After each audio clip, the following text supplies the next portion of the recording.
समितिको पुष्ट्याइ र औचित्यता स्पष्ट पार्न लगाउने, प्रस्तावित व्यक्तिलाई आमन्त्रण गरी छलफल गर्ने लगायतका कार्य गरी सुनवाई प्रक्रिया सम्पन्न गर्ने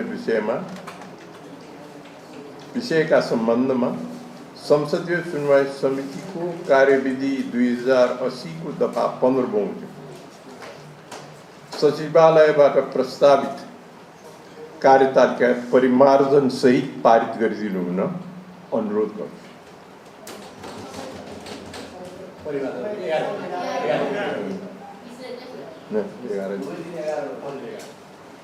मान्य सदस्यहरू, सचिवालयबाट तयार गरिएको प्रस्तावित कार्यतालिका परिमार्जन सहित पारित भएको घोषणा गर्छु।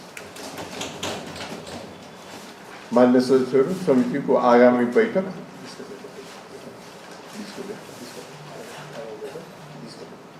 20 गते बस्ने गरी यो बैठक स्थगित हुन्छ।